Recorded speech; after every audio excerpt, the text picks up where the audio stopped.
Vai pra frente o Danilo. Faz o toque, buscando o Rony. O Palmeiras insiste, o Rony vai no cruzamento. O John ficou parado! Gol!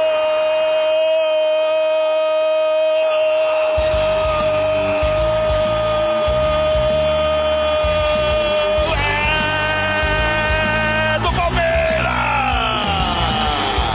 É verde!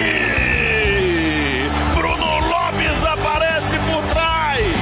Um toque de cabeça, a bola vai para o fundo da rede. O cruzamento saiu da direita. No finalzinho do tempo regulamentar, o gol do Palmeiras, a festa é verde. O avião verde aparece. O toque de cabeça, a bola vai para o fundo da rede. Você está vendo de novo. Sim, começando agora direto dos estúdios presenciais do Diego Armando Maradona, o primeiro programa de 2022 do Armário da Bola. A gente está começando aqui o ano 3 desse nosso projeto com um episódio, para dizer o mínimo, complexo. Quando a gente fez o especial da Libertadores do Flamengo de 2019 em 2020, a gente comentou que a cada aniversário de um ano de títulos da competição, a gente faria um programa relembrando a conquista. O problema é que fomos visitados pelo xiste zombeteiro do destino e teremos que falar aqui do time que a gente gostaria de esquecer. Mas o nosso compromisso aqui é com a audiência, até certo ponto.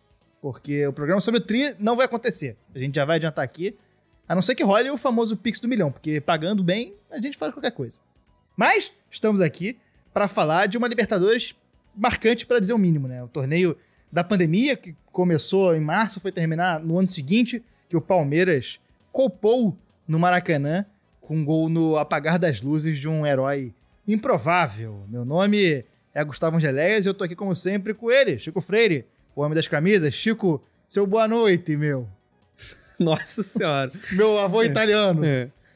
Bom, boa noite, bom dia, boa tarde, alô, amigos e amigos. Bom, é que sai nem bom, né? Mas já que você começou o seu ano aqui ouvindo a Armário da Bola, bom não tá, né?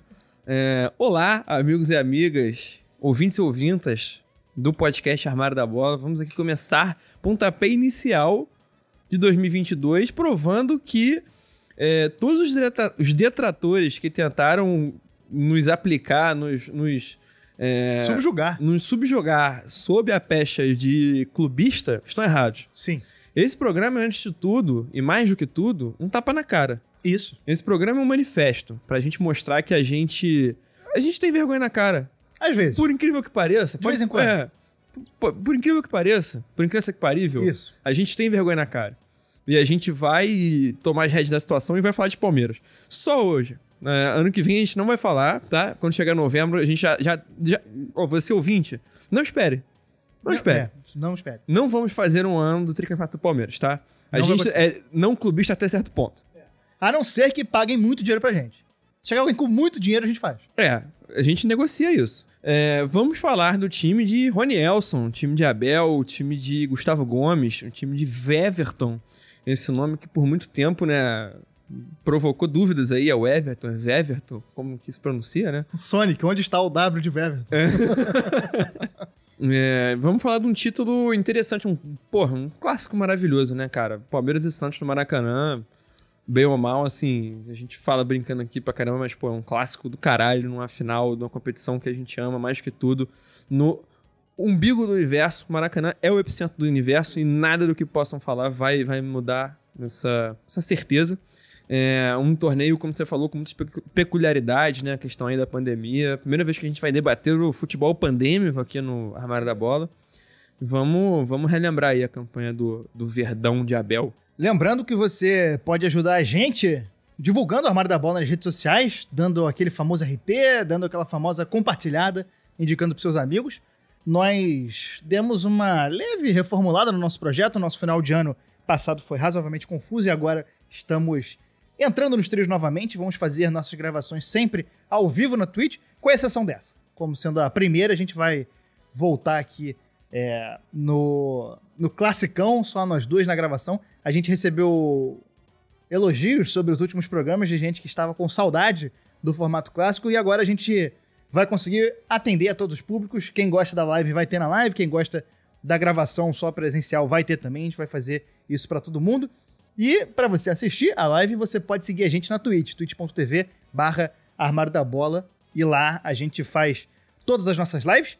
Além disso, teremos um sorteio, mais uma prova Gustavo, de que não somos clubistas. Eu ia levantar essa bola, cara. As pessoas continuam falando que a gente é clubista, Gustavo. A gente tá fazendo um programa sobre o Palmeiras. Tá tendo um protesto aqui em frente aos estúdios presidenciais Armário da Bola de uma galera afirmando que a gente é clubista. Parece que a gente fazer sobre o Palmeiras o algoz do Flamengo não tá sendo suficiente para as pessoas abaixarem essa bola e darem o braço a torcer e falarem, não, esses caras são... tem um pingo de honestidade neles. E, para isso, faremos um sorteio relâmpago, esse liberado para todo mundo. Todo mundo que quiser participar vai poder participar, não somente nossos assinantes. E vamos sortear a histórica e maravilhosa camisa do Clube de Regatas Vasco da Gama. Sim, vamos sortear uma camisa do Vasco da Gama. É aquela camisa em homenagem à luta LGBT, a camisa que a faixa diagonal ela é no arco-íris, a camisa que ficou eternizada com a atitude do Cano, que pegou a bandeirinha de escanteio que estava com a bandeira LGBT e levantou, justamente na semana que o capitão do Vasco tinha reclamado, e num momento do Brasil complicado, e sortearemos essa camisa que realmente ela é muito, muito importante, ela vai ser lembrada por muitos anos, a camisa é linda. A gente, como um projeto que gosta muito de falar sobre camisas de futebol, começamos falando de camisas de futebol, acho que é uma camisa legal, não só pela parte estética, mas pela parte histórica e social dessa camisa, né? O que ela representa, o que ela... dentro do futebol, é bem legal pra gente estar sorteando essa camisa. Até dia 18 de fevereiro. Isso. Até a próxima sexta-feira. Até a próxima sexta-feira. Você corre lá no nosso Twitter, segue a gente e dá um RT. Pronto. No tweet que tá fixado lá. Tá fixado. Só fazer isso. Você já tá concorrendo. Vamos abrir o sorteio para isso. E os próximos sorteios vão voltar a ser para os nossos assinantes. Temos camisa do Náutico para sortear. Temos camisa do Tunaluso para sortear. Tunaluso? Né? Motoclube? Motoclube. Da onde que tu tirou Tunaluso, não sei, mas tudo Confundi, bem. Pô. A gente arranja uma pra sortear também. E aí, essas vão ser só pros nossos assinantes. Você pode concorrer dando um sub na Twitch ou assinando em picpay.me/Armário da Bola. E vamos pra vinheta que a gente já enrolou demais. Vinheta nova, hein? Eu sou obrigado a falar que esse programa aqui tá uma porra. Vidro de vidro? Vídeo. 100% atualizado. Sabia não? Gente, o que tá acontecendo com o Vasco?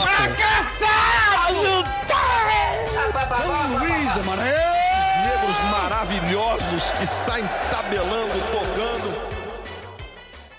Esse time do Palmeiras, ele é reflexo de um processo que começou em 2015, mais especificamente. Ele tem uns reflexos já desde antes, mas que é um processo até do futebol brasileiro de times crescerem o investimento, né?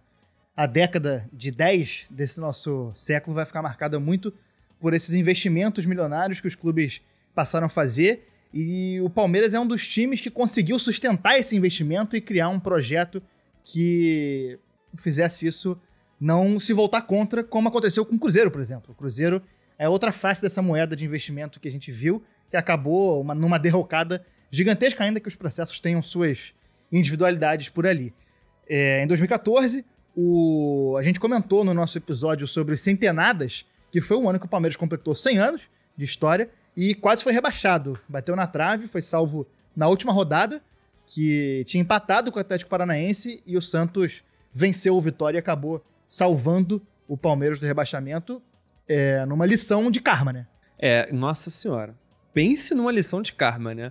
O Santos vai colher o fruto dessa escolha de não entregar o jogo. A escolha pela honestidade custou muito caro. Custou muito caro. Isso é algo que a gente tem que pensar aqui sobre quanto vale a gente seguir nossos princípios. E esse Palmeiras era o Palmeiras do Valdívia, que a moda Valdívia conseguiu ajudar o time a se manter. Teve alguns jogos ali em que brilhou e era basicamente o cara que ajudava esse time a não ser um caos completo. Não, e esse processo do Palmeiras, você tá dizendo, tem algumas pessoas que apontam que é um processo que começou já em 2013, quando o Paulo Nobre foi eleito, né? Exatamente. Ele, assim, o processo com a Crefisa começou em 2015, Mas o Paulo Nobre ele já assumiu em 2013 botando grana no próprio bolso. Ele é um multimilionário, né? É um cara que tem muita grana, sempre foi muito milionário e capaz de tirar do próprio bolso. Ele fazia, tipo, empréstimo a juro irrisório, porque é o time dele. É um movimento até contraditório, né? O clube virar credor ali, virar devedor do próprio presidente. Enfim, né? Debata-se essa situação. Eu, particularmente, não conheço a fundo, porque eu já vi pessoas defendendo também que essa história da Crefisa... existem dois lados aí, né? Da Crefisa sustentar o Palmeiras e ser meio mecenas, o dia que a Crefisa sair, como é que vai ser. E tem gente que diz que essa história da Crefisa foi meio que o start para o Palmeiras se tornar sustentável. Eu não conheço o suficiente de como funciona isso para saber qual que é a verdade sobre, entendeu? Eu não sei. O fato é que foi a partir de um investimento externo que começou essa situação. Sim, e o fato é também que há processos políticos dentro do Palmeiras que criticam e elogiam de formas diferentes, né? A gente que por aí cobre bastante isso. E assim como os grandes clubes no Brasil, o Palmeiras tem correntes políticas bastante podres lá dentro e que querem o benefício próprio em vez do benefício do clube. Isso é um debate, inclusive, muito mais amplo, né? Mas é isso, né? O Paulo Nobre, desde 2013, já começava a trazer essa pá de investimentos para o clube, mas isso com a entrada da seguradora, da Crefisa, se intensifica muito mais e aí começa a rodada de investimentos muito maior. O Paulo Nobre, ele até teve... A minha impressão é que ele teve uma importância de ajustar as contas pro Palmeiras para não dar merda. Falou, cara, peraí, vamos segurar isso aqui para não desmontar tudo. E aí depois com a Crefisa... E se cai em 2014, dá merda. Ia dar merda. Vale lembrar que em 2013, quando o Paulo Nobre assumiu, era o Palmeiras na Série B, né? Sim. Caiu em 2012, 2013 ele entrou, 2014 se cai de novo, filho. E aí ia ser o seguinte, porque no Palmeiras esses são 2 anos de mandato, né? Então se ele cai de novo em 2014, com certeza ia tomar um rumo totalmente diferente. Né? E nesse processo todo, até 2020, ganhou uma Copa do Brasil, ainda em 2015, 2 campeonatos brasileiros, em 2016 e 2018, e se firmou como um dos melhores elencos do país. Mas na Libertadores faltava algo a mais, né? O famoso plus a mais, né? O famoso plus a mais. O melhor resultado tinha sido em 2018, como a gente contou no episódio do Boca e River. E a Libertadores é a obsessão. A gente gosta de ganhar a Libertadores. A gente, brasileiro, quer muito ganhar a Libertadores. É uma competição que tem um gosto especial. E o Palmeiras não conquistava desde 99. Em 2000 acabou não conseguindo. E desde então nunca conseguiu repetir boas atuações. E tem a questão do Mundial também, né? Tem essa discussão se o Palmeiras tem ou não tem Mundial. Mas o fato é que pra acabar com a piada e acabar com a angústia do torcedor, precisa ganhar um Mundial hoje em dia. Tem que ganhar um Mundial no formato novo. Inclusive, estamos publicando esse episódio na véspera do Mundial. É capaz de você aí que está ouvindo já saber se o Palmeiras derrotou o Chelsea ou não. Para 2020, acabou trazendo o Vinha e o Rony no começo do ano. E em novembro, depois da chegada do Abel, trouxe 2 zagueiros, o Kusevich, o Emperer e o Breno Lopes. É engraçado porque de 2015 até 2020 foram muitas contratações de peso. E para 2020, quando o time começou a apostar mais na molecada da base, começou a trazer essa galera que a gente vai falar, que é Veron, que é Danilo, que é Patrick de Paula, que é Menino, essa galera que começou a dar uma base para, junto com contratações de peso, o Luiz Adriano, que tinha chegado em 2018, se eu não me engano, 18, 19... Não, 18. 18, Dudu, por exemplo. O próprio Vinha, que não é uma contratação fácil, né? Você trazer um cara de fora, não é uma contratação milionária, mas também não é uma contratação... Não chegou em 19 mesmo. Viajei. Tô confundindo tudo. É porque de 2018 pra cá virou tudo uma coisa só. Uma bolha amorfa de anos. E nesse ano de 2020 o time acabou não contratando tanto, foram contratações mais pontuais. Quem saiu foi o Edu Dracena, que se aposentou. O Thiago Santos foi para os Estados Unidos. O Fernando Praz, que é ídolo do Palmeiras, foi pro Ceará, onde também é ídolo do Ceará? Ou é só muito querido? Não, é um cara muito querido, com muito respeito, mas ele ficou pouco tempo lá, né? O Henrique Dourado acabou o empréstimo, voltou pra China. O Arthur foi pro Bragantino. Inclusive um erro aí, né? Porque o Arthur hoje em dia tá jogando muito. Matheus Fernandes foi pro Barcelona. No meio do ano ia vender o Diego Barbosa, o volante Bruno Henrique, que não é o Bruno Henrique do Flamengo. O Vitor Hugo, que é no meio do ano de 2020, o Vitor Hugo zagueiro, o zagueiro engraçado. E rescindiu com o Ramírez, que tava dando umas vaciladas aí. Ainda desovou por empréstimo o Antônio Carlos, o Borja. Também temos um programa sobre o Borja aqui. O Daverson, que voltaria para nos assombrar. O Johan e o Vitor Luiz. É uma construção de elenco, cara. Até interessante a gente ver as saídas, que tem o Thiago Santos, por exemplo. O Bruno Henrique, o Vitor Hugo foram muito importantes em títulos passados, né? Sim. O Bruno Henrique e o Thiago Santos foram super importantes ali no meio de campo. O Bruno Henrique em 2016 jogou muita bola. O Vitor Hugo também, um cara que teve atuações muito boas na zaga do Palmeiras, né? E um contraste muito grande, como você estava dizendo, com o perfil de contratação, né? Em 2019, por exemplo, no segundo semestre, o Palmeiras trouxe Ricardo Goulart, Ramírez e Luiz Adriano. O Ricardo Goulart não jogou nada, o Ramírez não voltou da China, o Luiz Adriano se firmou bem, agora, depois de 2021, parece até... parece até que nunca deu certo. Parece que até que nunca deu certo, exatamente. Mas ele teve um ano de 2020 muito bom. E é fundamental para essa Libertadores. E trouxe o Rony, que era destaque do Atlético, e o Vinha, uma posição carente, mas era um cara... Vá lá, não é um cara tão famoso. 2 zagueiros ali pra compor elenco também, não trouxe nenhum cara, né? De grande nome assim. O Breno Lopes era uma aposta da Série B.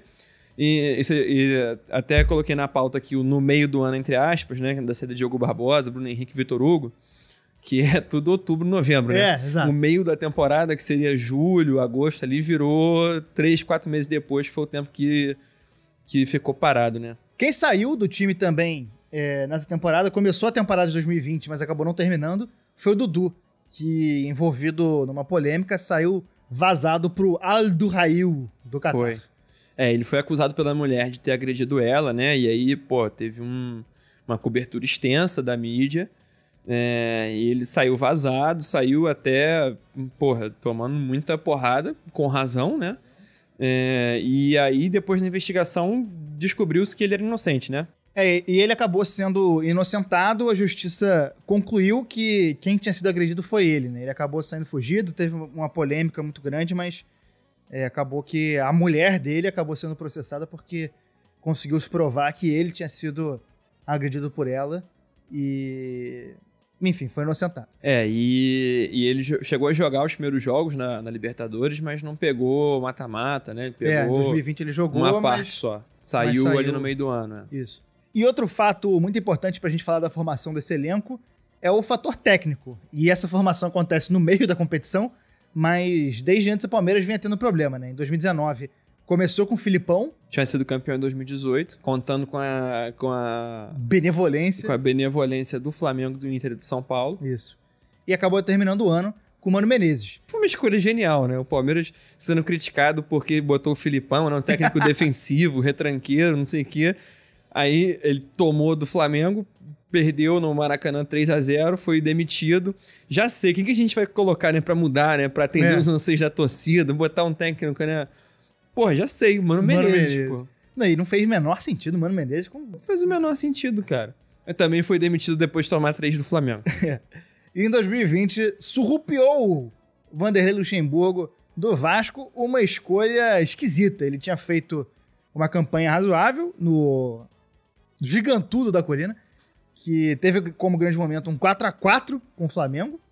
Aquele Flamengo. Que foi próximo da final, né? E a torcida... Foi a loucura. Foi um jogo foda pra caralho. Foi um jogo bem foda. Um 4-4 cheio de virada. E assim, claro, o elenco do Flamengo bizarramente superior ao do Vasco. E foi um jogo muito bom, assim, né? O Vasco jogou bem, igualou com o Flamengo, até chegou a estar na frente no placar. E foi isso. Tipo, o campeonato do Vasco foi esse jogo. É aquela nossa teoria de que Flamengo e Vasco é sempre uma loucura. Sempre. Sempre vai acontecer alguma coisa louca. E se acontecer em campo, é lucro. Isso. Pode acontecer fora de campo. Na ambulância, na poça d'água. Na prática, a ambulância foi dentro de campo também. É verdade. Na letra fria da lei, ela tava dentro de campo. Fato é que o Lucha não tava assim, né? Tipo, um trabalho elogiado, porque era um elenco limitado ali, tirou um... O Lucha tem suas questões que a gente sabe exatamente o que é, né? A gente sabe qual é. E aconteceu o que sempre acontece com o trabalho dele, né? Ele até... Dificilmente, nos últimos anos, ele tem um trabalho trágico, um trabalho desastroso. Até tem um ou outro, mas talvez não como o Diniz no Santos, por exemplo. Coisas desse tipo. Mas no Palmeiras ele conseguiu... E ele tem moral, tem história no Palmeiras, tem moral, tem história. Muita gente considera ele o maior técnico da história do Palmeiras. Hoje há debate se é o Abel ou se é ele. Ou o Filipão, né? Ou o Filipão, é verdade. Mas são os 3 caras principais técnicos do Palmeiras, e tem uma galera lá pra trás também, mas no futebol mais recente são eles. E foi campeão da Copa Mickey, a Florida Cup, e campeão do Paulista. Cara, que ser campeão da Copa Mickey, inclusive... É um privilégio, cara. Cara, é um privilégio, e ele se juntou ao patamar aí, ao panteão de heróis de quem foi campeão da Copa Mickey, da Libertadores também, mas principalmente da Copa Mickey no mesmo ano, né? É verdade. São poucos. Em 2019, o Flamengo tinha ganhado com o Abel Braga no começo do ano. É. Trocou por um técnico português aí, deu certo. Aí o Palmeiras repetiu a fórmula e se deu bem também, né? Se deu bem também. E aí conquistou essa bípede coroa aí. Coroa que anda sobre 2 pernas. 2 pernas de pelúcia. E foi campeão paulista contra o Corinthians na final. Foi contra o Corinthians, que teve o pênalti do Patrick de Paula, que ele cobrou o 5º pênalti. E é exatamente, né? A gente falando que o pênalti foi do Patrick de Paula, mostra aí qual que foi o grande mérito do trabalho do Lucha, né? E foi trazer essa molecada. Principalmente o Gabriel Menino e o Patrick de Paula, que já estavam jogando nessa época, mas também começaram a treinar e começaram a jogar o Danilo, o Wesley e o Gabriel Veron, que são base desse time campeão da Libertadores. Eles são fundamentais nessa campanha. Ao longo aqui do programa a gente vai falar muito deles. E é um diferencial, né, cara? Assim, o Lucha, conquistou o estadual, vai lá, conquistou a Copa Mickey, né, que mais ainda vai lá. Mais ainda. Só que, independente dessas taças, eu acho que o grande diferencial foi esse, né? Tipo, isso aí foi um grande mérito dele, de trazer essa garotada. O Palmeiras, por muito tempo... teve uma dificuldade muito grande para trabalhar com a base, né? Sim. Até, como a gente estava dizendo, a questão do perfil das contratações muito grandes e tal. E não tinha investimento, cara. Faltava investimento. Até, cara, a piada do não tem copinha, não tem mundial, é porque a base do Palmeiras, por muito tempo, foi negligenciada. Quando veio o Paulo Nobre, veio a Crefisa nesse processo todo, aí que começa a se investir mais na base e fazer uma base vencedora, né? Tem exceções. O Gabriel Jesus mas é uma exceção. Que já vem nesse processo também, Não tem outros. Não, mas ele ainda era muito exceção. O Palmeiras, acho que foi em 2018 ou 2019, tipo assim, era o time com menos minutos pra base no Brasileirão. Tipo assim, 0 minutos. Uhum. Não teve nenhum jogador da base jogando por 1 minuto. Chegou a esse ponto, assim, coisa de poucos anos antes, né? Em 2018, 2019, se não me engano. Eu lembro de, inclusive, ser uma coisa de eu ver muito o Yamin cobrando muito isso, né? Nosso grande parceiro palmeirense, falando muito sobre isso, e isso foi uma virada de chave muito importante, porque o Lucha soube colocar os moleques no momento certo, soube dar confiança. Tem cancha, o homem tem cancha. Tem Esperi, e os moleques vingaram, né? São moleques, claro, tecnicamente muito bons, mas isso não é só isso que vai fazer o moleque virar um jogador, virar titular, virar importante no time. A gente já viu muito moleque bom de bola acabar se perdendo nesse processo de transição. E agora a gente tem a primeira participação aqui do Lucas Berti, que é jornalista, criador do Giro Latino, que é um grande projeto aí de cobertura da América Latina. Fala sobre os acontecimentos aqui do nosso continente e da nossa região, como ninguém faz no Brasil, simplesmente ninguém tem essa cobertura com essa qualidade. E ele tem um livro sobre essa conquista do Palmeiras de 2020 e a relação do time com a América Latina e a América do Sul. O livro esse que ele já estava escrevendo e acabou sendo desenvolvido ao mesmo tempo em que o Palmeiras ia conquistar a América. Vamos ouvir ele falando justamente sobre isso, sobre o livro dele, a relação do time com a América do Sul, e daqui a pouco ele volta para falar mais. Bom, na verdade eu até conto no livro, né? Eu não imaginei que a gente seria campeão da Libertadores justamente quando eu estivesse escrevendo um livro sobre a relação do Palmeiras e o futebol sul-americano. Acabou que deu tudo certo, né? Parece até um filme. Eu começo a escrever um negócio num puta clima dramático, assim, né? De pandemia, de crise, etc. Eu também tava muito mal da cabeça, né? Acho que como muitas pessoas, né? Com medo, esperando as vacinas e tal. E aí, do nada, eu resolvi tomar nota, né? Escrever um pouco da relação do time com o futebol sul-americano. Eis que o time vai avançando na Libertadores mesmo e a gente ganha, né? Então, foi um desfecho maravilhoso, né? Fechou com chave de ouro o livro. Mas, na verdade, o Palmeiras tem uma relação muito bonita e densa com o futebol sul-americano, né? Porque é um time que foi o primeiro time brasileiro a chegar numa final de Libertadores, teve ao longo de sua história muitos jogadores sul-americanos, Então acaba tendo uma relação muito bonita, né, com o futebol. E hoje eu acho que... Eu até falava nos podcasts antigos, né, quando eu comecei a falar do livro, que o Palmeiras precisava ter mais pelo menos uma Libertadores e para corrigir uma rota do destino do futebol, né? Agora com 3 eu acho que tá justo.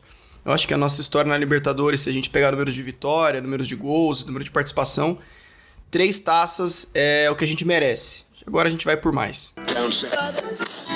E foi sobre a batuta do Professor Luxemburgo que o Palmeiras estreou na Libertadores, né? Exatamente, o Palmeiras pegou um grupo com o Guarani do Paraguai, o Bolívar da Bolívia, o Bolívar da Bolívia e o Tigre da Argentina, grupo Fácil. Grupo fácil. Fácil, não tem outra palavra não, fácil. Grupo fácil e o Palmeiras deitou, né? Foram 5 vitórias em 6 jogos, teve só um empate, não perdeu nenhuma. 17 gols feitos, sofreu 2. Palmeiras brilhou nessa fase de grupos da Libertadores e estreou justamente contra o Tigre da Argentina em 4 de março de 2020, perto do... Antes da merda acontecer, antes da né? giripoca começar a piar. Últimos dias aí de normalidade, né? A quarentena no Brasil, ela começa ali tipo de 15 de março. É 15 de março que decreta. Os últimos jogos, tem jogo de 14 de março e é nesse período que a gente já sabe a merda que tá vindo e não tá fazendo nada. Não, e talvez não tivesse noção do tamanho que ia dar merda, né? Mas sabia que alguma merda ia dar e não tinha governo. Mas como ainda não tem agora, na época da gravação, o Palmeiras estreou fora de casa contra o Tigre, abriu 2-0, jogo fácil, o Tigre teve expulso. Enquanto eu estava jogando o Campeonato Estadual, jogou esse jogo dia 4 de março, depois 7 de março empatou com a Ferroviária em 1-1. No dia 10 de março foi jogar em casa contra o Guarani, venceu por 3-1. E no dia 14 de março foi jogar contra a Inter de Limeira, em Limeira, no Limeirão. E aí só vai voltar a jogar um Palmeiras e Corinthians em 22 de julho. Um rápido parêntese. Esse Palmeiras e Guarani, ele não foi um Palmeiras e Corinthians... Por muito pouco. Por um detalhe do próprio Corinthians. Por causa de Corinthians. Por motivos de Corinthians. Por razões de Corinthians. O Corinthians, né? Esse aqui a gente já né? A gente já deu umas alfinetadas aqui, a gente falou de Mundial, de Palmeiras, agora a gente vai dar um regozijo pra torcida palmeirense, né? Vamos dar um petisco com a Cepipe aqui, né? Um agradinho. Vamos lembrar que o Corinthians jogou a pré-Libertadores e conseguiu ser eliminado na primeira pré, na famosa pré-pré, pro Guarani do Paraguai, que já tinha eliminado o Corinthians há alguns anos na Libertadores, Exatamente. né? Conseguiu essa proeza, essa façanha, tinha uma expectativa muito grande, porque quem ganhasse ia pegar o ganhador de Palestina e não sei quem, tipo assim, a segunda pré era tranquila, era só o Corinthians passar ali que ia passar do Palestino e ia chegar no grupo do Palmeiras. E, porra. E aí, se tem um Corinthians e Palmeiras, o grupo se torna uma giromba, automaticamente. Porra, e não é numa Libertadores, né? Não é qualquer coisa. Porra, é um grande momento pra história do futebol. Caramba, maior expectativa. Aconteceu. E é óbvio, né? Naquela brincadeira Grenal da Libertadores, o clássico, né? Então, não teve. Isso, não teve. E aí, pegou um grupo fácil e começou a pandemia. Agora é um momento que a gente abre um parênteses aqui. Cara, primeira vez que a gente fala de futebol pandêmico na Armário da Bola. Sim. A pausa de 4 meses aí, o futebol ficou parado. Um deserto completo. Não, passando o jogo antigo na televisão. Me diverti no começo. Sim. Vendo o jogo antigo. Sim. Depois cansou. Não, cansou tudo, né? Porra. Estamos cansados até hoje, inclusive. O jogo antigo na televisão vinha pra dar um gostinho de lembrança de tempo bom num momento tão bizarro, né? A Globo botou aí jogo pra agradar tudo que é torcida do Brasil. Botou o jogo do Penta, botou um monte de coisa. E aí foi passando tempo e nada de voltar, e nada de normalidade e loucura, né, cara? E os times não sabiam o que fazer também, não podia treinar, não podia. Um período de não saber o que vinha pela frente, né? Todo mundo tateando, Não saber o que Matias vinha pela frente. Essa piada, infelizmente, ela ia tinha que acontecer. em algum momento. Ela tinha que acontecer. Mas é isso, né? A gente tava num momento de muita dúvida, sem saber o que aguardava, sem saber quanto tempo ia demorar pra ter uma vacina, sem saber... quanto que o futebol era seguro pra ser praticado, né? Treinado e tudo mais, sem saber qual a merda o Bolsonaro falaria logo em seguida, qual filha da putagem ele faria logo em seguida. Então era um momento de muita incerteza e o futebol inserido nesse meio, né? A gente teve os movimentos também para a volta do futebol, cujo Flamengo, inclusive, desempenhou um papel ridículo desde o começo, forçando a volta do futebol, até com o hospital de campanha do lado de fora do Maracanã. Enfim, a gente tem todo esse processo que um dia a gente pode voltar a falar com mais atenção sobre isso ele. Vale um Mas episódio à parte. Mas é importante a gente pontuar nesse primeiro episódio que a gente acaba falando disso. O tempo passa, né, cara? É impressionante como é que a gente há pouco tempo tava nessa, mas já estamos aqui em 2022, ainda com pandemia, ainda precisando tomar cuidado. 3 dosezinhas no braço. Eu vou pra minha terceira essa semana, provavelmente. Meu bracinho tá doendo ainda. Mas é isso, né? O tempo passa. Acho que o grande ensinamento desse momento é que tudo passa. E a gente sabia. Lá atrás, a gente, até num dos programas que a gente falou no meio da pandemia, que foi até um programa emocional, que se eu não me engano, é o programa ou do racismo ou do São Paulo, a gente falou no final e colocou a música Vai Passar, né? E passou. Foi de São Paulo. Essas coisas passam e o que tá acontecendo passou agora... impune, né? Passou a custa de 600 mil vidas mil aí. E, enfim, mas temos a sorte de estarmos vivos pois é. E saudáveis mentalmente, nem tanto, mas também não estávamos antes. Enfim, temos esse privilégio e a vida vai seguir, né? Beijo pra minha avó Marli, que morreu nesse processo de Covid. Todo mundo Meu avô tá fudido até hoje também. Todo mundo tem uma história aí nesse processo que foi duro, mas a gente... Estamos aqui, e né? barrancos. E vamos levar. Vai levando. E, enfim, isso teve muitas consequências, né? Teve consequência de data, principalmente, né? A gente vai chegar lá que o futebol voltou em julho, a Libertadores só ia voltar em setembro, ainda na primeira fase, então a final ficou pra janeiro. E quando o Brasileirão voltou... A gente teve um jogo que não é porque foi contra o Flamengo, mas é porque foi muito simbólico disso, né? Foi assim que tinha voltado a Libertadores, foi em setembro esse jogo. E o Flamengo teve uma crise de Covid no elenco, voltando do Equador. O Equador foi um país que sofreu muito também, né? E aí o Flamengo acabou pegando o Covid lá, voltou, enfim, né? Pegando avião, o elenco junto, concentrando, teve uma crise forte. O próprio técnico, suposto técnico, Domenech, grande ser humano, suposto técnico, teve Covid também. Pegou... Não, quem comandou foi o Bermudiola nesse jogo. Sim. O Flamengo foi jogar... Foi uma polêmica do caralho, porque o Flamengo só tinha... Tipo assim, o Sub-20 também pegou, então o Flamengo tinha o Sub-Fralda, o Pedro, o Everton Ribeiro. Assim, tinha 3 jogadores. Foi a estreia do Neneca, porque ele era tipo assim, o quarto goleiro. Aí o Diego Alves pegou, o César pegou, o Gabriel Batista, não sei quem, botou o Neneca. Foi um jogo que o Flamengo foi esfacelado pro Allianz Parque. Foi uma briga política do caralho. Vai acontecer, não vai acontecer, vai pro estádio, não vai pro estádio. O Flamengo foi 1-1. E esse resultado de 1-1 foi uma vitória do caralho pro Flamengo, que tava esfacelado, e mostrou como que o futebol do time do Lucha era fraco, né? Era abaixo do que esse time podia. Apesar de ter sido campeão paulista, a gente via até os resultados recentes aí, ó, 2-2 com o Sport, tinha jogado com o Guarani 0-0. Enfim, perdeu pontos aí que não devia estar perdendo, né? Era um time que estava oscilando muito, ainda não tava desempenhando o futebol que poderia desempenhar, né? E na própria Libertadores começou a claudicar, né? Ganhou de 2-1 do Bolívar, vai lá numa altitude, mas um time muito fraco, empatou com o Guarani em 0-0 no Defensor del Chaco, e aí acabou começando o desgaste desse time. Venceu por 5-0 o Bolívar em casa.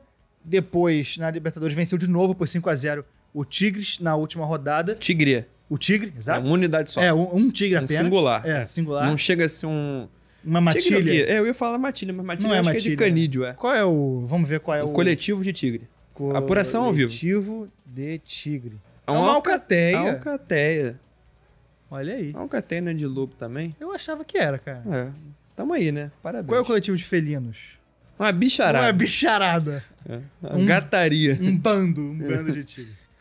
E aí fechou uma fase de grupos tranquila. Pois é, apesar do time estar, né, assim, um desempenho médio, eu diria. O grupo era muito fácil, então acabou ganhando, assim, beleza. O Bolívar foi só 2-1, mas o time não ficou atrás no placar em momento nenhum. O Palmeiras, a primeira vez que o Palmeiras foi ficar atrás no placar nessa Libertadores foi só na semifinal.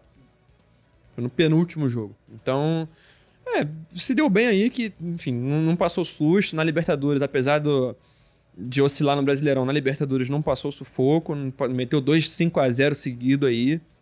E a gente vendo o vídeo de melhores momentos é chocante que, né, os primeiros 2 jogos aí, cheio de gente no estádio, Allianz Parque, lotado pra ver Sem ganhar máscara. não, nem existia essa porra de máscara. E aí, já nesses jogos, né, tipo, 2 rodadas depois, apesar de serem 2 rodadas, já eram 5, 6 meses depois, sem ninguém, estádio vazio, tô ouvindo todo mundo gritando, Gandula gritando. Torcida de DJ. Nossa senhora. E mais, o Palmeiras optou pela não manutenção do Vanderlei Luxemburgo e foi apostar no Abel Ferreira. Para falar do Abel Ferreira, a gente tem mais uma vez aqui o nosso convidado Lucas Berti, que vai falar um pouco pra gente da relação da torcida com o Abel. Cara, o Abel Ferreira é uma virada de chave do Palmeiras, né? O Paulo Massini, que é um jornalista maravilhoso, que é um dos caras que mais fala bem com conteúdo de Palmeiras, falou uma coisa muito certa sobre o Abel. Ele é um cara da liderança infinita, né? É um cara que tem um aspecto de liderança que faz parte do trabalho dele, é praticamente o trabalho dele, né? E o Abel é uma virada de chave no Palmeiras em termos de trabalho técnico, porque a gente, no Brasil, cultua muito pouco o estudo, né? Cultua muito pouco, inclusive a gente pode ver, o técnico que era meio badalado nos últimos tempos aí, que é o Renato Gaúcho, era um cara que falava que desprezava o estudo. E ele perdeu a final da Libertadores, que talvez tenha sido a derrota mais contundente da história do Flamengo, que é um time grande. Perdeu para um cara que é absurdamente estudioso, que vive o estudo do futebol, que trabalha o futebol de uma forma humana, de uma forma técnica, de uma forma embasada, valoriza muito o trabalho de scouts. E acho que o Palmeiras precisava disso, porque não vamos esquecer, antes do Abel Ferreira a gente tinha o Luxemburgo lá, que é um técnico totalmente ultrapassado. Assim, respeito a história do Luxemburgo no futebol, mas é um cara que acabou há muito tempo, né? E, enfim, a gente acabou que não tinha norte, né, em termos de escolha para técnico. E o Abel Ferreira foi uma escolha... Não sei se o Palmeiras sabia o que estava escolhendo na época, mas acabou dando certo mesmo pelas razões erradas. E hoje é um cara que elevou o nível de conhecimento e de trabalho técnico no Palmeiras, que pode pavimentar um caminho legal para técnicos que vão vir depois. Eu acho que ele foi fundamental. Eu acho que em 2020 ele teve uma participação importante na transição do time, ele e o Cebola. Mas a Libertadores de 2021 é 100% na conta do cara. É um título que tem a marca do Abel, né? Só a gente vê o desempenho do Palmeiras na final em termos físicos, em termos táticos. Um time que pode ser que até é inferior ao Flamengo, né? Se a gente pensar do meio pra frente.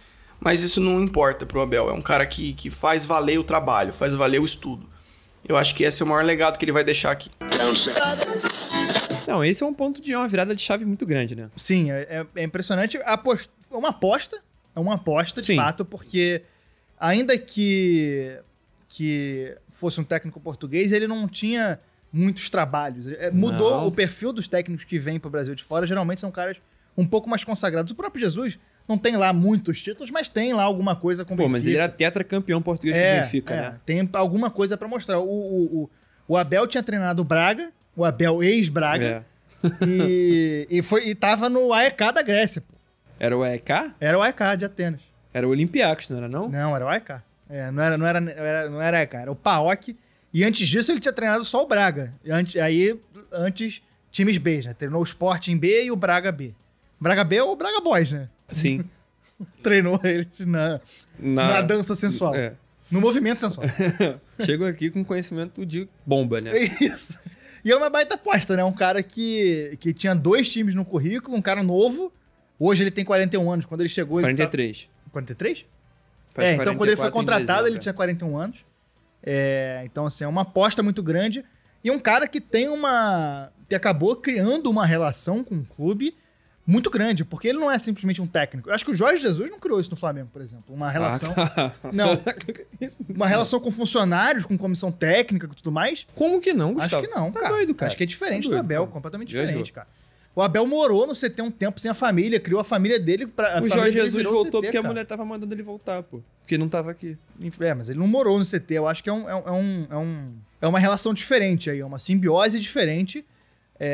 Eu duvido que o Abel Braga faria, depois de sair do Palmeiras, faria o que o Jesus fez com o Flamengo. Abel Braga? E Abel ex-Braga.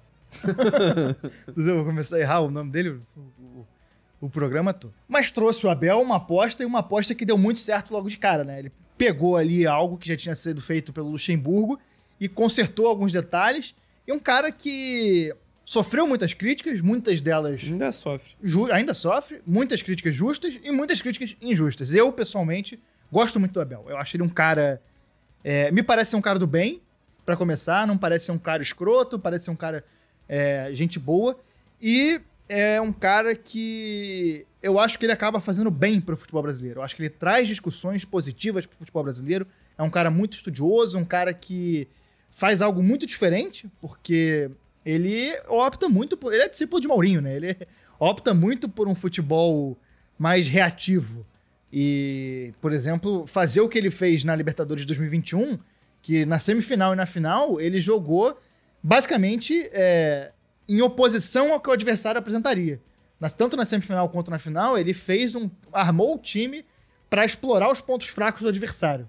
E deu muito certo. E eu acho que isso, pra muita gente que comenta futebol, dá um nó na cabeça da galera, né? Como assim você não vai jogar pra frente, futebol ofensivo, Brasil, década de 70, a gente tem que jogar pra cima. E ele faz justamente o contrário. Ele traz conceitos novos com base em muito estudo. É um cara muito estudioso, um cara que faz questão de ressaltar o quanto ele estuda e o quanto importante para ele e para o desenvolvimento dele como técnico é o estudo. E eu acho isso muito importante em contraposição, por exemplo, ao técnico que ele venceu na final da Libertadores, que brada aos 4 cantos do mundo que não estuda porra nenhuma.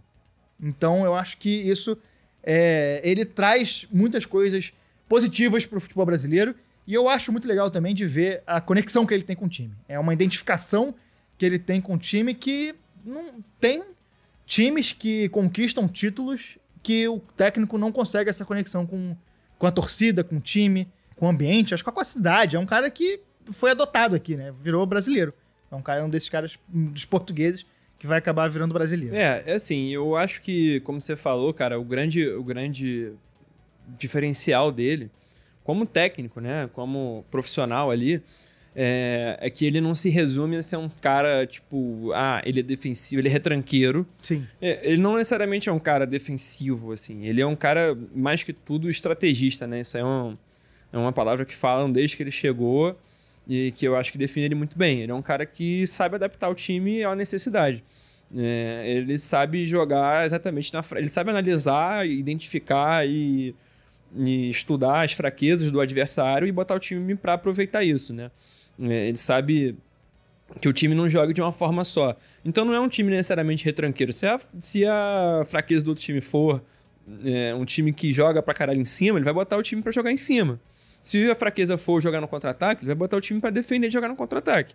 Ele é um cara que ele tem uma noção de estratégia, de tática de futebol, que é muito mais completa do que isso que costuma ter no Brasil, né? E ele é um cara, como você falou, ele é um cara muito do bem. Eu acho que ele agrega muito ao futebol brasileiro. Eu acho que o futebol brasileiro tem muito a aprender com ele. É um cara que erra, como direção de pilares, todo mundo erra. Todo mundo erra. Ele é um cara que, assim, muitas vezes ele é muito criticado e cobrado, porque assim, mas o time dele não joga igual o Jorge Jesus, mas ele não precisa ser o Jorge Jesus. Exato. Mas o Palmeiras fez bem de manter ele, poderia muito bem não ter mantido, a gente sabe a quantidade de... A gente sabe que não precisa de muito para um técnico ser demitido. E não precisa de sentido, não precisa que seja um desastre. Ele podia ter uma derrota e ser demitido, sei lá, perde um jogo pro Corinthians, perde um jogo pro Flamengo, tá demitido, acabou. E o Palmeiras manteve o cara e isso tá rendendo frutos. Frutos no geral, cara. E ele é um cara que, assim, eu acho que essa comparação é muito descabida. Tipo assim, são estilos diferentes. Pô, beleza, o Jorge Jesus chegou aqui, varreu tudo pra caralho, teve mais taça do que derrota, o time jogava, podia botar o Barcelona na frente, que parecia que o Flamengo ia atropelar. E o Palmeiras nunca chegou a esse nível de, tipo assim, de intensidade, talvez, mas não precisa. E dificilmente vai acontecer. Não, e assim, ele nunca buscou ser, ele nunca buscou se comparar ou se colocar no mesmo patamar, ou mesmo, sei lá, qualquer coisa em relação ao Jorge Jesus. Sempre foi cada um meio que na sua, assim. O Abel, acho que nunca buscou essa comparação. Isso foi uma coisa que sempre veio de fora, porque, é português, então não sei o quê. Porra, ele não precisou fazer isso para ser campeão da Libertadores, ser bicampeão da Libertadores. Não precisou disso para ter um time que é estável, um time que é confiável na maior parte do tempo, que desempenha muito bem em alto nível, que se adapta a todo tipo de adversário, que compete com adversários dos mais altos níveis aqui na América do Sul. no alto nível brasileiro, alto nível argentino, ele já bateu de frente e já ganhou. Erra também, perde o jogo no Brasileirão, é um cara que, tudo bem, ele não precisa manter um nível de ser avassalador por 3, 4 anos. O importante é que ele tá ganhando e que ele tem mérito pra caramba de manter esse time competindo, sabe? Eu acho que ele erra, ele tem defeitos. Todo mundo erra, né? Não diria o Xande. E o Palmeiras, de fato, deu sorte na fase de grupos e deu sorte no sorteio a seguir na Libertadores. Pegou o Delfim nas oitavas, passeou, ganhou macetou o Delfim do Equador, ganhou de 3-1 na ida e 5-0 na volta. E do outro lado da chave, quem viria poderia ser o Libertad ou o Jorge Wilstermann. Jorge Whindersson, que é a do Popó. Jorge Whindersson. Que não são desafios muito grandes. O Libertad... Pelo contrário, né? Às vezes tem um time bom, mais ou menos. Já teve a Adebayor foi no Olímpia, né? Foi. Mas também... Nessa Libertadores, inclusive. Mas também nessa chave contra o Libertad, não teve muito sufoco, empatou em 1-1 no Defensores del Chaco, segundo jogo da competição nesse estádio. E na volta ganhou de 3-0. Vai saindo bem o Luiz Adriano. Vai embora, Luiz Adriano. Vai embora, Luiz Adriano. Vai embora, Luiz Adriano. Gol!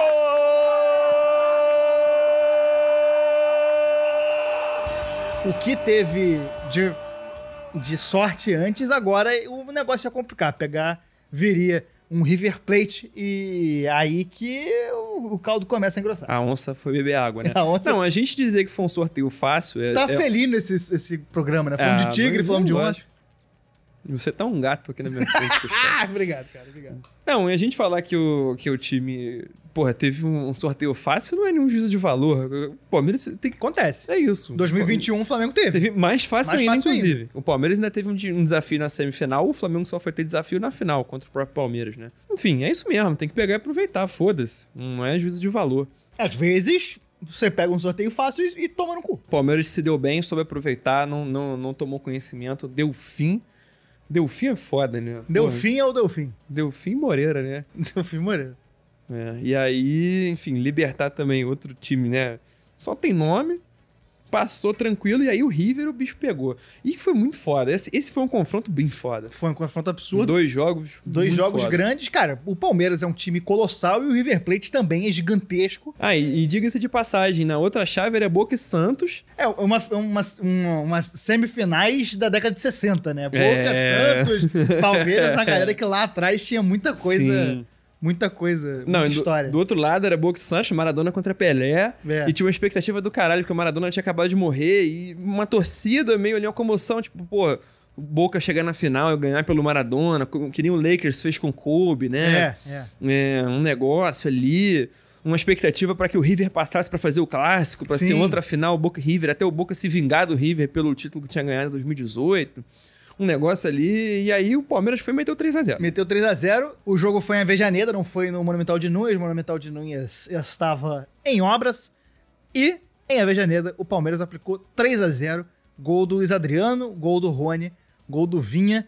De 3 jogadores que, dos 3, a gente só ainda não falou do Rony, vamos falar agora. O Luiz Adriano, muito importante na competição toda, muito gol, muita assistência. O Vinha... fundamental para o sistema defensivo do Palmeiras e muito importante no ataque, apoiava muito, chegava muito. E o fator Ronielson, que é importantíssimo nessa conquista da Libertadores, o famoso Rony acústico. O fator acústico, acústico. Tocar esse assunto aí. Primeiros erros acústico.mp3. É o acústico Charlie Brown Jr., acústico MTV. Isso. E o Rony acústico, contratado pelo Palmeiras, teve um começo bastante criticado. Demorou 21 jogos para conseguir fazer o primeiro gol, apesar de ter tido bastante participação em gol. A gente viu aqui nos lances que a gente assistiu no começo algumas assistências, algumas pré-assistências, né? A participação dele não teve... Penúltimo passe. Teve essas participações diretas em gol, mas teve também outras influências nos gols do Palmeiras, mas só foi marcar o primeiro tento dele na 21ª partida. Ele tinha sido contratado por 28 milhões de reais. E tava voando no Atlético, né? Campeão de um monte de coisa no Atlético e chegou por uma grana. Não estourou de primeira, pelo contrário, tava com aquela cara de ser aquela grana rasgada, né? Mas a partir do momento que ele fez gol, desencantou. marcou o primeiro gol contra o Bolívar e virou o talismã do time com 5 gols e 8 assistências na competição, numa simbiose, numa conexão com o tal Justrek. A partir do momento que ele foi apadrinhado, que ele tornou-se Rony Rústico, Sim. aí ninguém segurou. Você diria, Chico, análise, tá? Com certeza não diria, mas diga. Você diria que ele é danadinho? Cara, isso eu preciso dizer que ele é. Ele é danadinho. Ele é. Ele é danadinho. O que ele falou? Guloso. Guloso! O Rony é O José guloso. chegou a meter essa, Guloso. tá? Assistimos e escutamos aqui. E você sabe quem foi o artilheiro da competição? Não. Não foi o Rony Rústico. É um hábito por isso, nada a ver com o Palmeiras. Foi o Fidel Martínez, um equatoriano do Barcelona de Guayaquil. Fez 8 gols. E a curiosidade é que ele foi vendido... Ele só jogou até a segunda rodada da fase de grupos. Meteu Ele gol na pré. não fez nenhum gol na fase de grupos. Ele fez todos os 8 gols na pré e foi Que vendido isso? pra China e foi o artilheiro. Cara, Fidel, olha aí. Pica. Bom nome. E nessa partida contra o River, o 3-0, o Palmeiras volta com um resultado gigantesco, mas passou um sufoco na volta, Nossa meu Senhora. amigo. Não, um dos jogos mais emocionantes de Libertadores que eu vi em Sim. muito tempo. Bom, sobre o confronto contra o River, eu até falo disso no livro, né? Foi como se eu tivesse jogado. Eu fiquei emocionalmente e até fisicamente esgotado depois daquele jogo. Eu acho que faltou algumas coisas pro Palmeiras naquele jogo. A gente fez um jogo atípico, né? Lá em Avejaneda. Na ida, a gente praticamente pensou que tinha matado o jogo. Mas era o River Plate que ainda estava muito consistente, né? Talvez tenha sido a última grande partida desse River Plate do Galhardo, que eu, apesar de admirar muito, entendo que é um time que também tá deixando o seu ciclo passar, né? Tá precisando de renovação. Então aquela foi a última grande participação, né? A grande última atuação do River, do Galhardo. E é uma prova, você não pode menosprezar time grande nunca, né? Você não pode menosprezar time grande igual o River nunca, né? Então eu acho que aquele jogo lá foi o grande jogo da Libertadores, né? Pelo menos o da ida, né? O da volta, eu acho que foi mais uma tragédia pra gente, mas uma tragédia que acabou com um final feliz, curiosamente. Enfim, eu acho que todo palmeirense pensa que se tivesse no estádio naquele dia não ia sair 100% vivo. O River do Galhardo é um timaço, né? É um Não tem timaço, jeito. é um timaço. Camisa pesa, tem isso. O Galhardo é um técnico muito bom, sabe armar o time. Time acostumado com virar mata-mata. E time acostumado com decisão, né? Já nessa época já era um time muito acostumado com decisão. Campeão em 18, vice em 19. E o Palmeiras entrou nessa partida no Allianz Parque com Weverton, Marcos Rocha, entrou Kusevich, Gustavo Gomes, entrou Luan, Emperer. Empereur, que fala o nome Empereur, dele. é verdade. Gabriel Menino, Danilo, entrou o Rafael Veiga, Zé Rafael, entrou o Emerson Santos, o Vinha, de ala, Gustavo Scarpa, entrou o Breno Lopes, Rony, Luiz Adriano, técnico, Abel, ex-Braga, Abel Ferreira. O River entrou com Armani Paulo Dias, Rojas, Pinola, saiu para a entrada do Girotti, Montiel, Enzo Pérez, Nacho Fernandes, De La Cruz, saiu para a entrada de Julian Álvares, Angeleri saiu para a entrada de Casco, Matias Soares, Santos, Borré. O Rojas fez o primeiro gol, o Borré fez o segundo e o River fez 2-0 aos 43 do primeiro tempo. É basicamente tudo que você quer para desfazer uma vantagem de 3-0 e aí foi para cima numa pressão absurda, mas vendo aqui os melhores momentos eu tinha uma lembrança de um jogo muito mais dominante do Weverton, né, de ter feito muito mais milagre. Teve defesas difíceis, ele fez... Pô, chegou a fazer milagre nesse Fez jogo. milagre, pô. mas não é como eu lembrava. Eu lembrava que tinha sido muito mais, só que foi uma pressão absurda no geral do River, né? Não, e o River teve um gol anulado e dois pênaltis anulados revertidos. no VAR. Né? Tudo corretamente, porém, né? Porém, puta que pariu, né? Pô, caralho. Caralho. Era uma, porra. Pra dar uma emoção, um penalzinho. Porra, não, foi um jogo do caralho. O River fez... Pô, fez 3 gols e teria 2 pênaltis, né? Não faltou chance pro River, né? Teve bola cara a cara, bola na trave, um goleiro sem ângulo bate pra fora. Foi uma maluquice esse jogo, maluquice. E passou o Palmeiras, é o tipo de jogo que dá casca, né? Se a gente tem um time... Acho que dá fôlego, né? Porra. O Palmeiras não tinha sido desafiado até então na Libertadores, né? Realmente... Chegou o River e falou, vou desafiar você. Você diz que pode jogar, você diz que pode fazer Vencer. Vencer. E aí os jogadores do Palmeiras que com pouca experiência. A gente tem no time titular o Menino, o Danilo, o Rony também, que não é muito velho, o Gustavo Scarpa, que também que não é muito velho. Alguns caras ali com cancha, o Weverton e o Luiz Adriano, principalmente, que são chamados de técnicos dentro de campo. O Abel, já ia falar Abel Braga de novo. O Abel Ferreira considera os dois, um técnico lá atrás, um técnico na frente. Isso é o tipo de jogo que dá cancha, né? Você superar isso... Dá moral pro você, caralho, né? Você chega com cancha, chega com experiência, chega com moral pra final gigantesca, enorme. Não, e aí a questão da final, né? A expectativa por um Boca e River não foi um clássico, mas foi outro que também é gigantesco. É um né? clássico Palmeiras e Santos é um clássico muito enorme. grande, Jogo no Maracanã. O Santos... Os dois melhores times da primeira fase.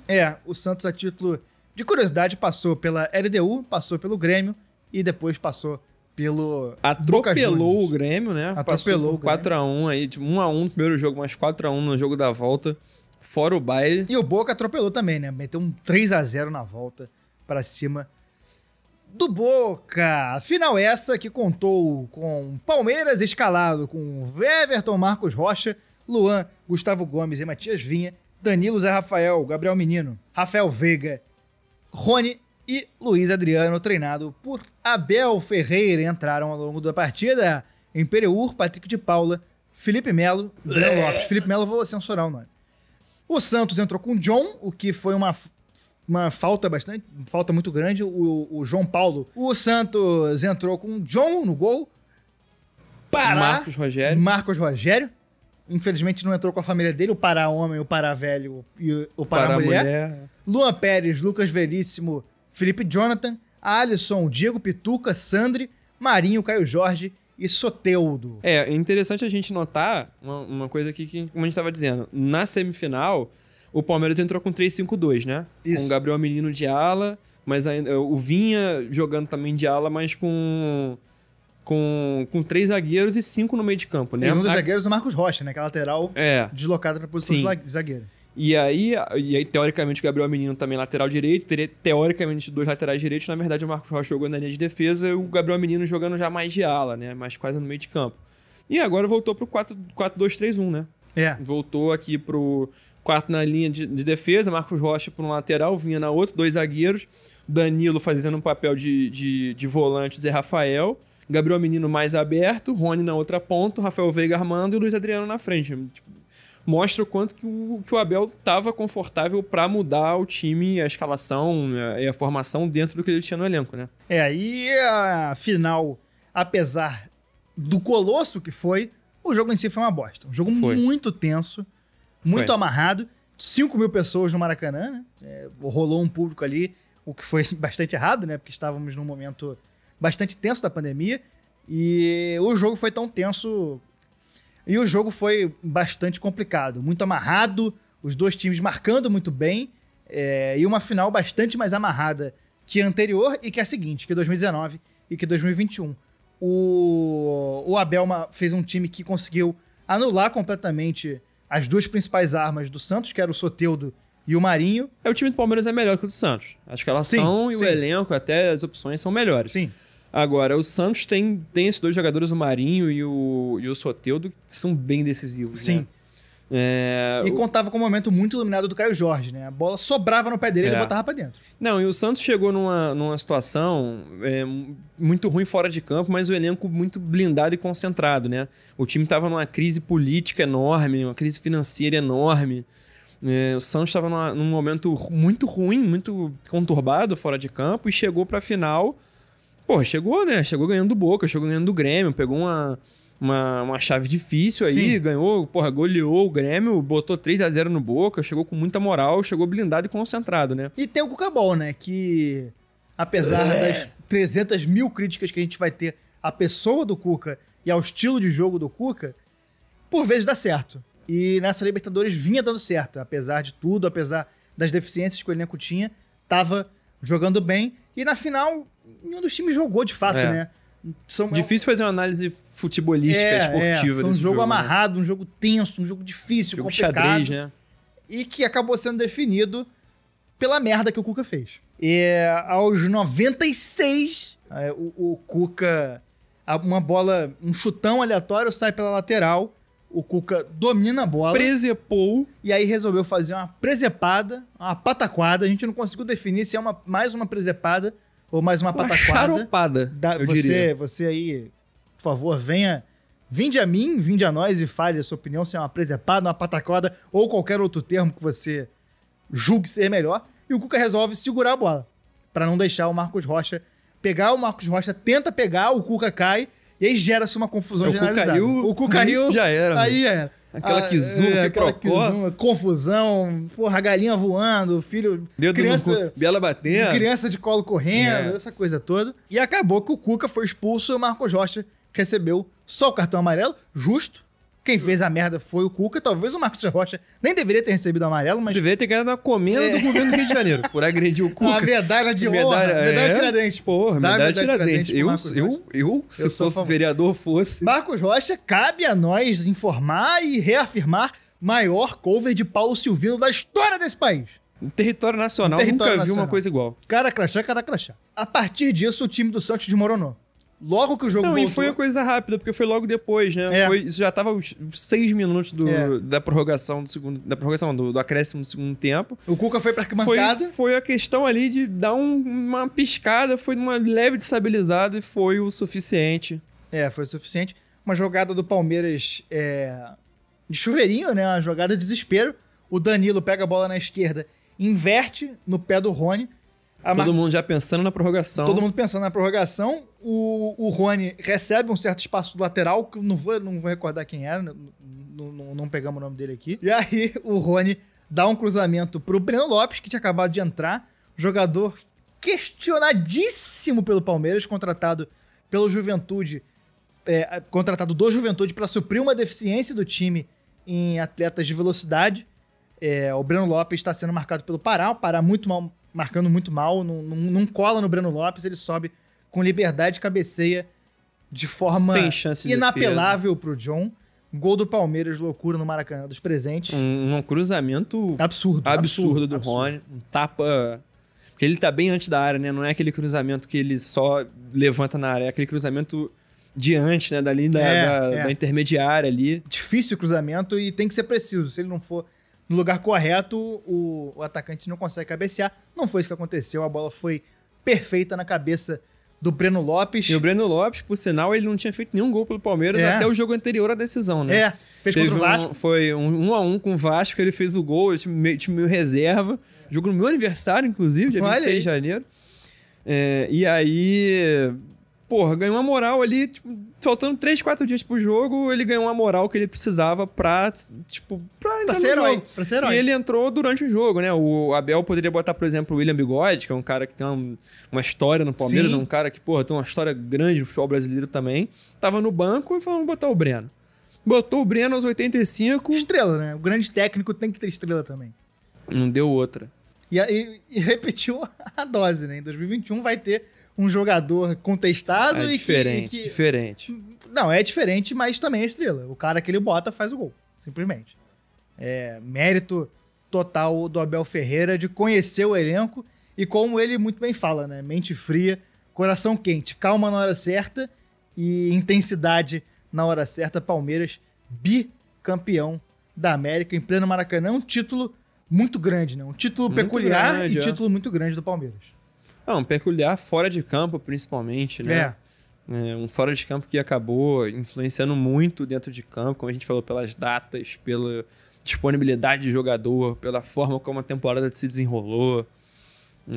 E o Palmeiras foi campeão indiscutível, né, cara? Indiscutível, melhor campanha. Teve 10 vitórias em 13 jogos, só teve uma derrota, que foi justamente na semifinal. 33 gols marcados, é indiscutível. O Palmeiras, de fato, foi o melhor 3-5-0, tá? Durante a campanha. De fato, foi o melhor clube. E carimbou esse título que a torcida tanto queria e a possibilidade de ir pro Mundial, onde passaria vergonha. Mas aí é outra história. Pra nossa série Grande Certame. Exato, aí é outra história. Chegamos assim ao fim desse programa. Francisco Freire, seu destaque final. Antes de você dar um destaque final, eu queria dar um destaque final pra gente, de novo, pela ausência de clubismo. Não, a gente foi muito disciplinado. Muito disciplinado. Um ou outro. Uma escorregadinha, mas não, acontece. Não, mas um drible, pô, uma finta só. A gente nem embarcou. Lesco. A gente só fintou. Só fez que foi, não vou não.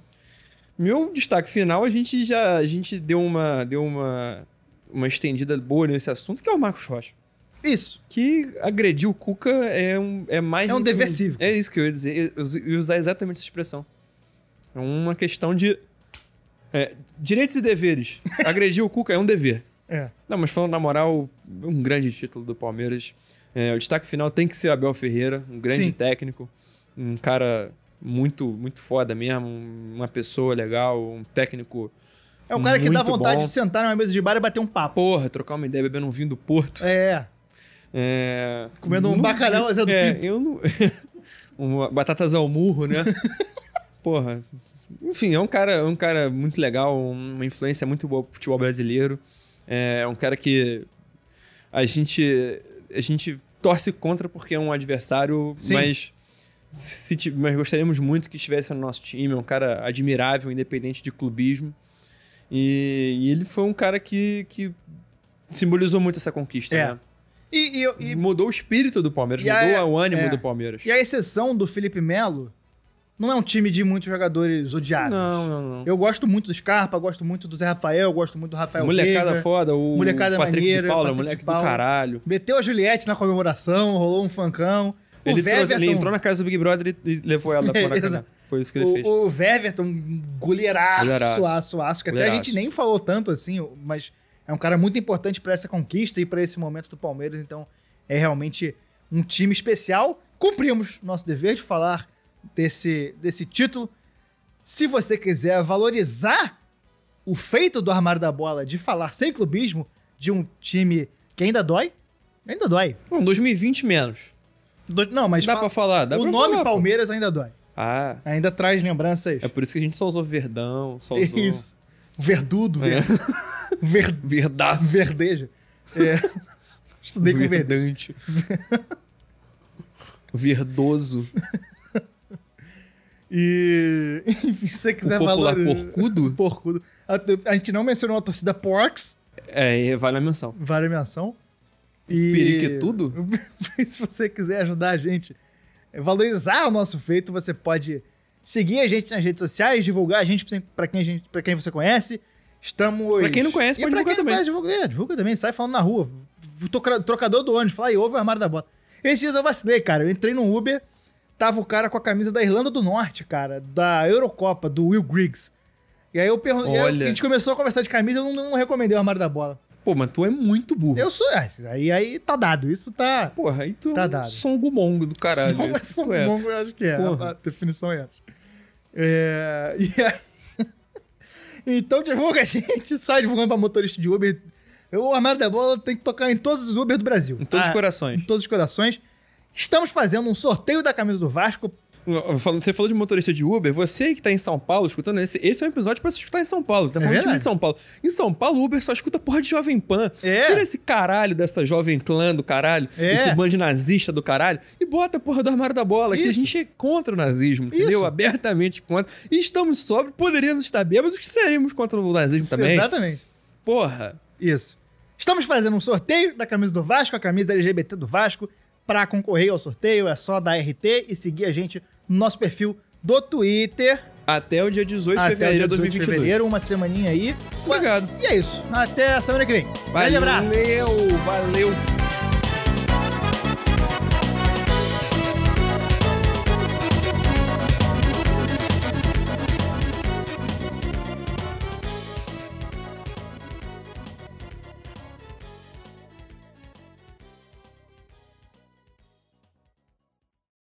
Essa deve ter sido a despedida mais prolixa e caótica que a gente já fez.